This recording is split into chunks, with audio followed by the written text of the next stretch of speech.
We are playing some more Vintage on MTGO.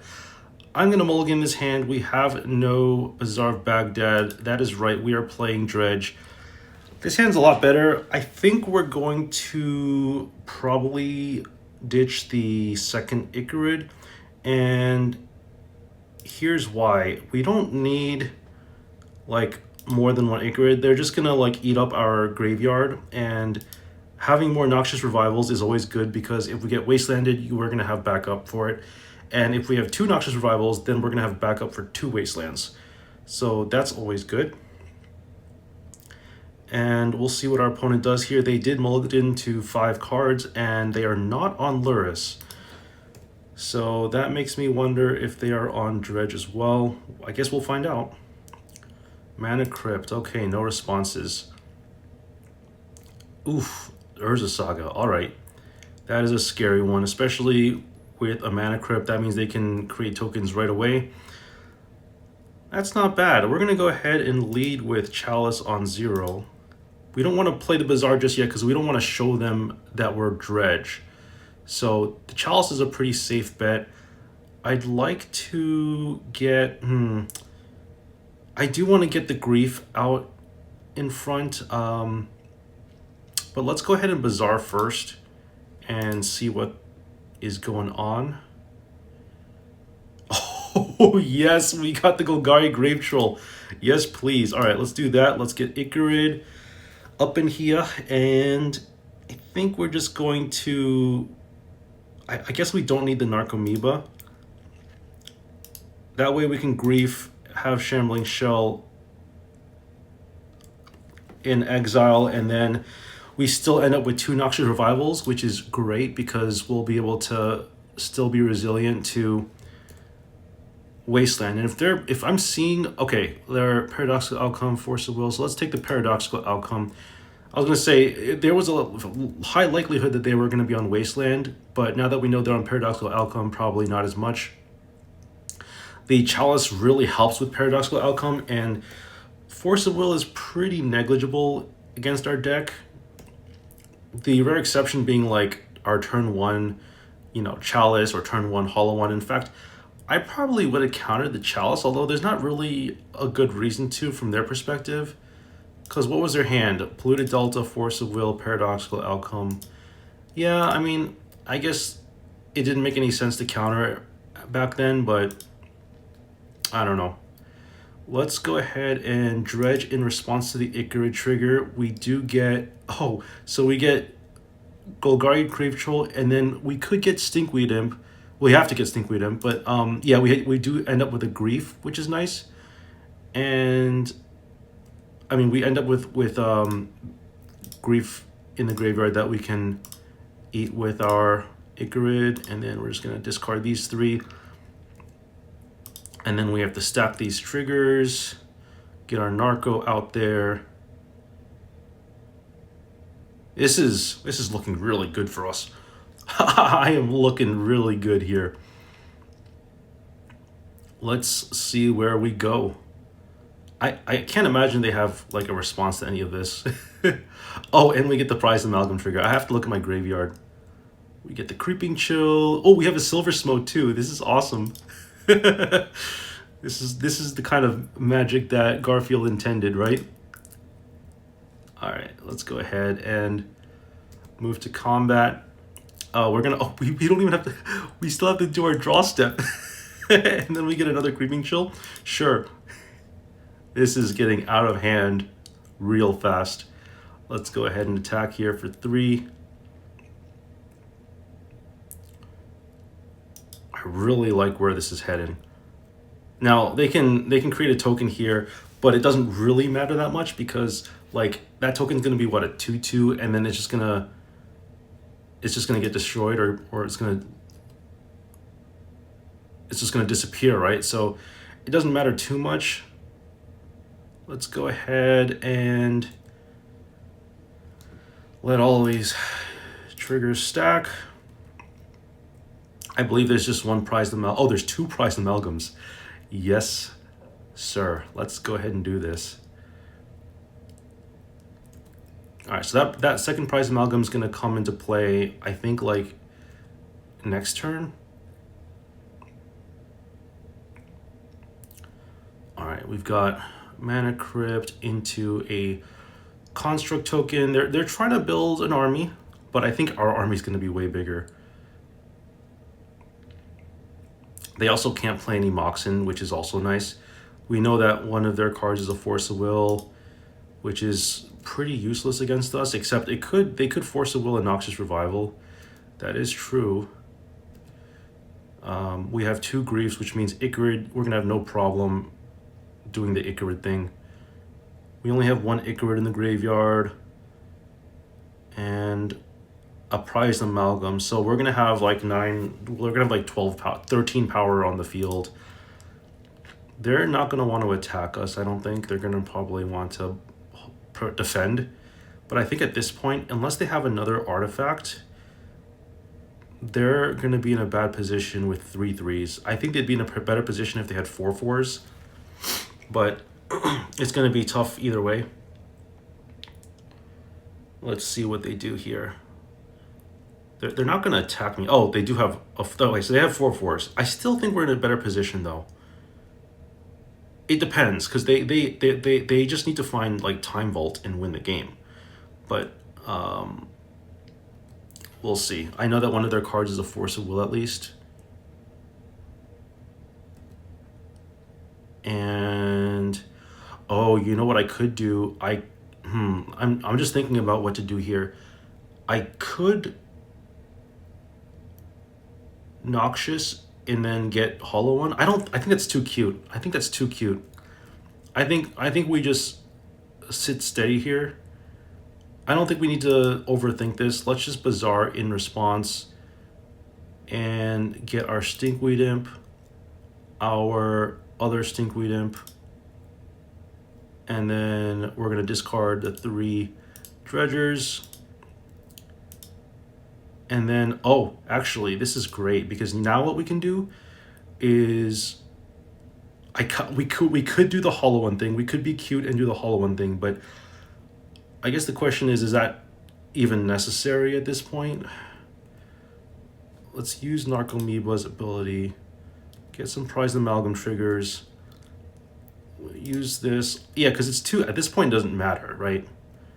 Yeah, at this point it doesn't really matter a whole lot. I think we just win. Let's go ahead and get rid of Grief. Yeah, I'm pretty sure this just goes to...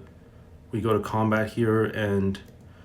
okay, yeah. I was going to say, they should have conceded like a few minutes ago, or maybe a few seconds ago, but that's fine. So they are on Urza tokens. They're not really all in on the Urza token thing, because there's only 1 Urza Saga. It's limited or restricted. So we're going to want to bring in Force of Vigors. I'm assuming we should have some sort of counter play against like their Storm cards, because they're Paradoxical Storm. I don't think they're on like anything that we care about for Sickening Shoal. They're not a Lurrus deck. I don't think that Sickening Shoal does anything here. So let's go ahead and go down to 3 Icarids. Noxious Revival is okay. I think we can take out like 2 of those. Maybe get rid of a Jitaxian Probe and a Mental Misstep. Those are pretty cuttable. And maybe go down to 3 Shambling Shells. And then, let's see. I think we can probably go down to like 2 Shambling Shells, since we're on... I don't know. I feel like that's fine. I think we're going to be okay here. Let's go ahead and get into game 2. So what do we want to see in our opening hand? Obviously, I would love to see more Bazaars.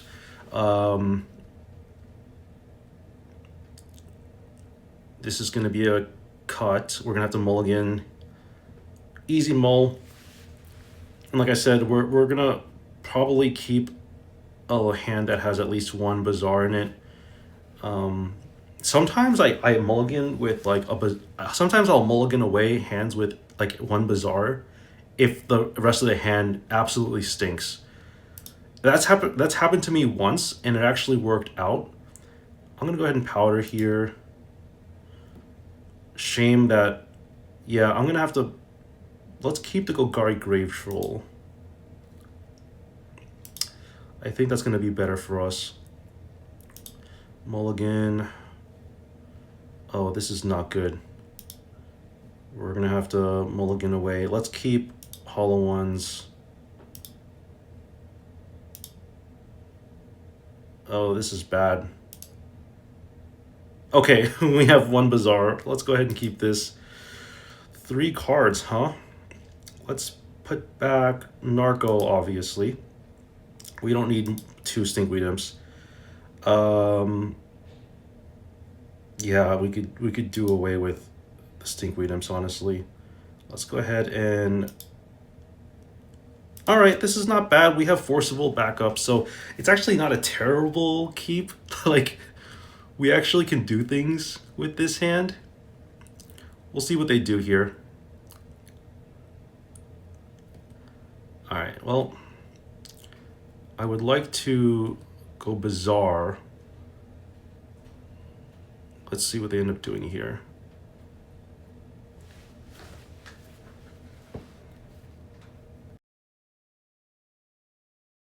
Force this.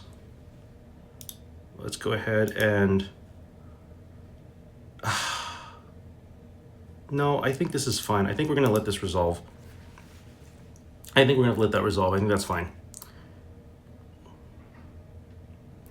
All right, so let's go ahead and go Bazaar, activate, and let's go ahead and get rid of... I think we have to get rid of Grief, Creeping Chill, and like the Prize Amalgam. Yeah, let's do that, and then we're going to cast the Hollow One. Cast a free Hollow One, protect ourselves with Force. I like it, I like it. We don't have any Dredgers though, which is a problem.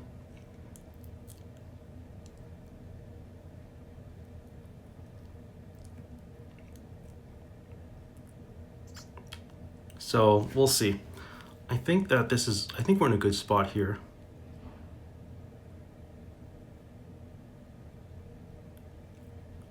We'll see what ends up happening. We have the Force of Will. Do I care about this? I think I do. I think this is good enough for me to force. Because it's just like another hate piece, right? Well, they might force back, which is totally fine. All right, that's fine. Yeah, because I mean, you definitely want to fight over the thing that stops your deck, right? We'll see what ends up happening here. We're not going to pay. Just going to let this resolve. I mean, if we have a 4/4 in play, that's still pretty good. I don't think that the Soul Guide Lantern changes that equation.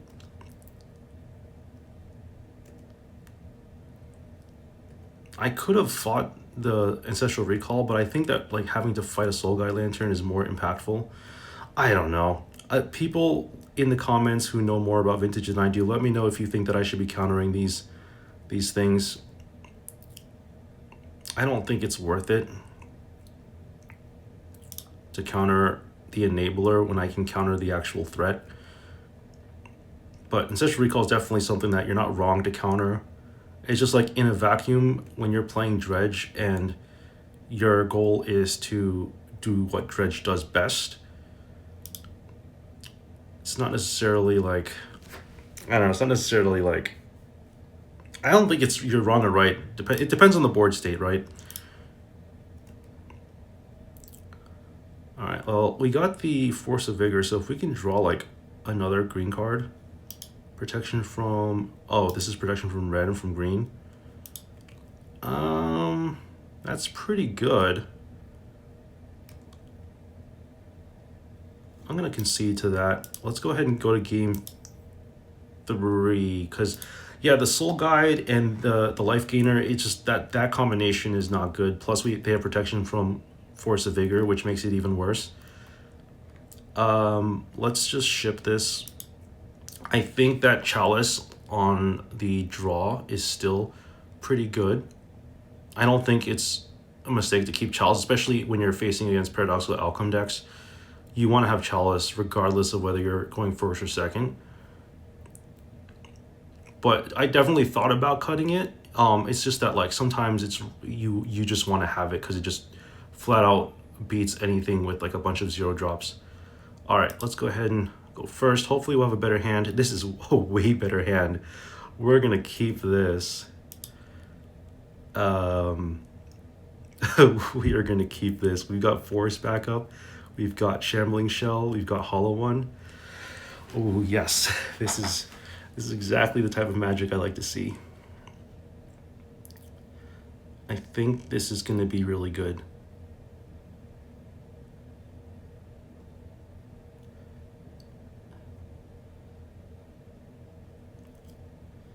I think that this is going to be really good. Let's see what they end up doing here. All right, so we're going to go to main phase. We're going to go ahead and play Bazaar, tap it, and oh, double Hollow One. Yes, please. Let's go here. Golgari Thug, Shambling Shell. I want to keep the Narco. So I'm going to actually ditch Grief here since I am getting rid of my black cards. And we're just going to go Hollow One, Hollow One. We'll see what they end up doing here. Double Hollow One. Yes, that is exactly right. And we've got to follow up with Force of Negation backup. We've got a second Bazaar on the ready. This is looking really good. This is looking really, really good. If we have 2 Bazaars, then it's pretty much game over. I mean, I don't think there's a way to stop this. If they don't have Wasteland, then it's like, all right. Well, I can't be too excited because I have to pay attention, right? We have to pay attention to our Force and Negation target. Yeah, this is fine. We can't really counter that. There's nothing we can really do to stop that. But this does make it harder. Because now we have to know what to counter.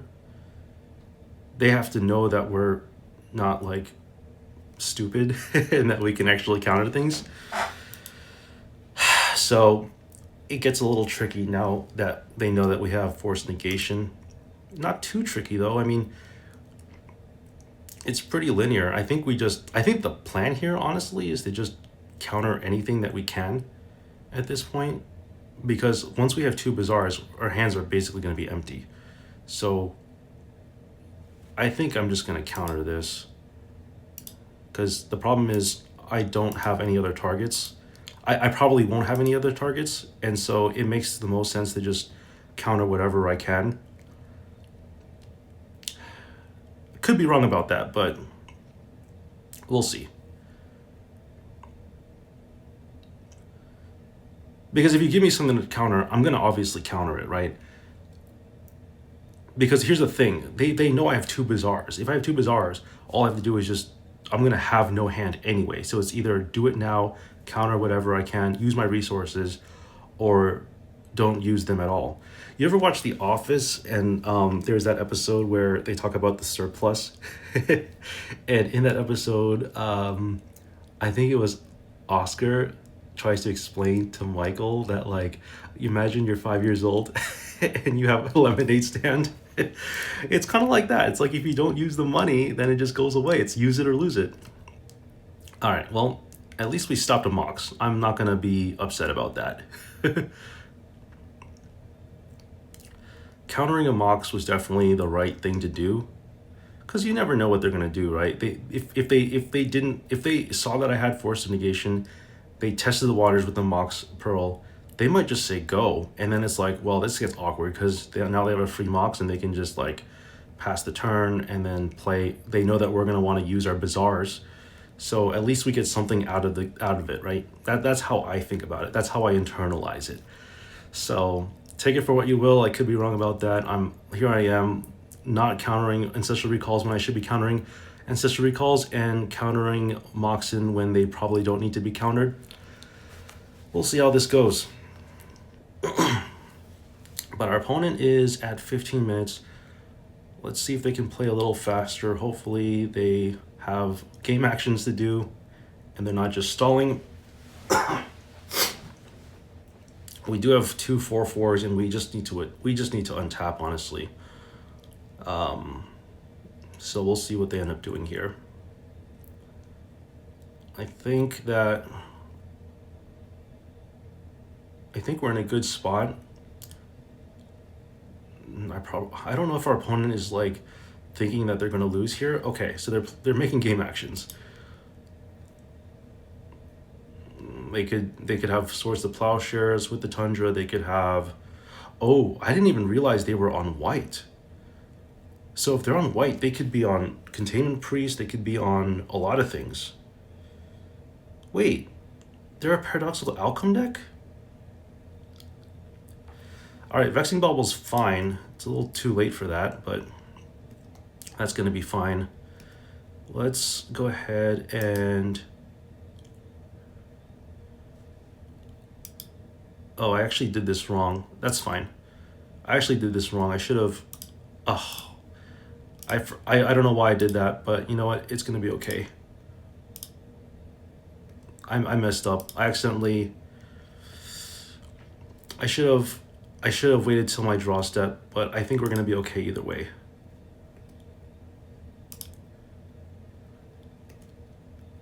All right, we're going to Stinkweed him here.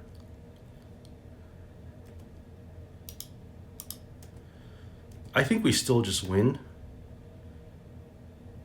I mean, having 2 Bazaars is overdoing it, but I think it's fine. We have Prized Amalgam.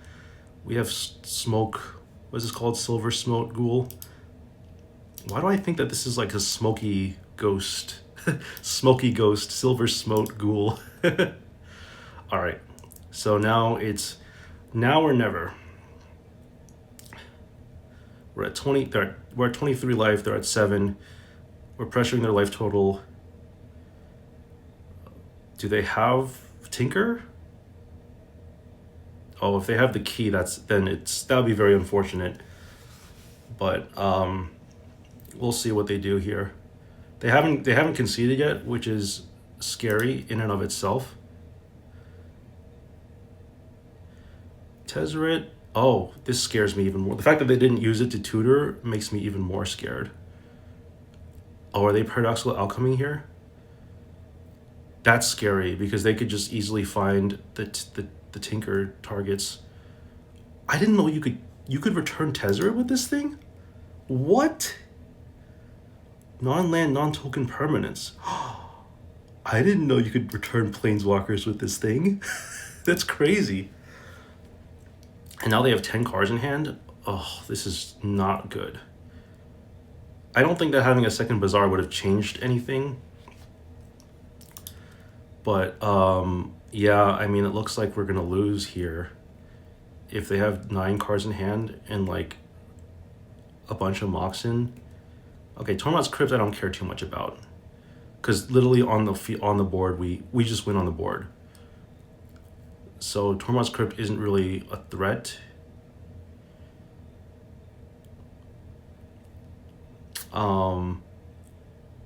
If they're going to pass the turn, they should use Tormod's Crypt now.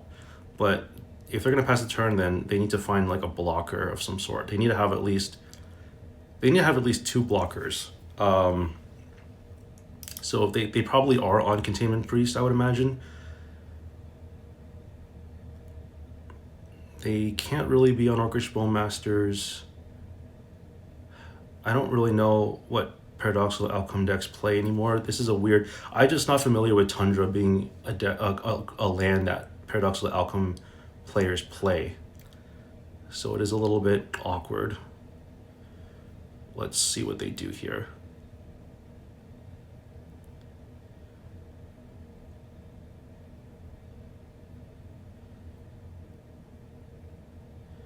All right, they're taking their time here. Oh, stock up. Okay, that's interesting. They're still gonna have enough mana to cast Tezzeret, I think. The question is, are they gonna be able to find Vault Key? Because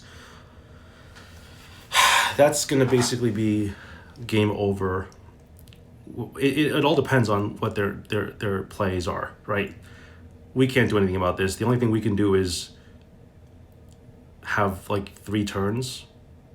We've effectively given them 2 turns.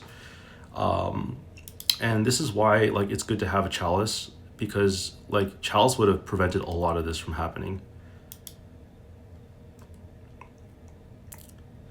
Just being able to stop people from playing their Moxen would have been really good.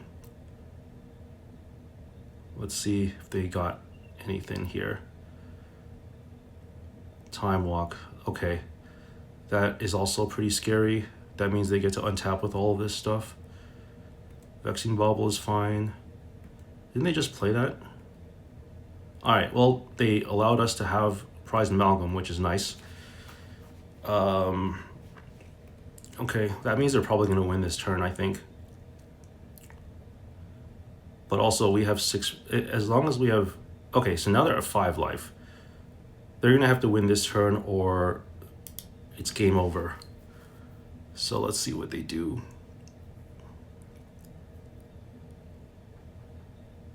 Very interested to see what happens here. It all depends on their top deck, I would imagine. They're probably just waiting on a good top deck. I don't know if countering the Mox Pearl would have done anything. It definitely wouldn't have prevented much from happening here. Although, since they are on Tundra, they probably do play a lot of... They probably play Containment Priest. I would imagine they'd have to play Containment Priest. Vintage decks don't really play Rest in Peace anymore, I don't think. They play, like, Containment Priest, and, like, Scorch the Plowshares, that kind of stuff. Well, let's see what our opponent does here. They're at 10 minutes. Oh, this is gruesome. They need to step up. They're playing. All right, they're making game actions here. Oh, they're drawing a card. This is great. That's exactly what I want to see. The fact that they spent a mana that they desperately needed. They could play a land. They could still do the Volkey thing, right? With format, they just play a land and then go key, Time Vault, and then just start activating it. They're probably keeping the Tormod's Crypt because of Paradoxical Outcome. That would be the only reason for me to think that they would keep it and not just crack it.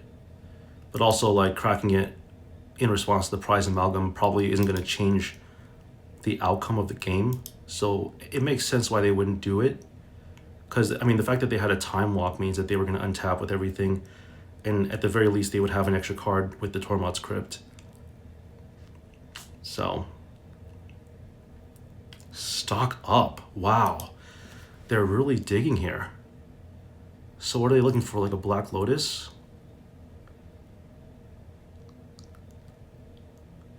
I mean, they can just go land. They can still go land Black Lotus. Oh, yeah, that's... Okay, it's game over. They got it. I think they got it here. Paradoxical Outcome? Oof, this is Tezzeret. Okay. Oh, that's game, yeah, because this is just on taps. Yeah, all right. Well, we played valiantly, but we did not get there, unfortunately. But that was such a rough game. We almost had them. But that's how it goes sometimes in Vintage. Hope you all enjoyed my gameplay. Unfortunately, we lost match 1, but we're going to keep trying. Have fun, everyone. I will see you all next time. Peace out.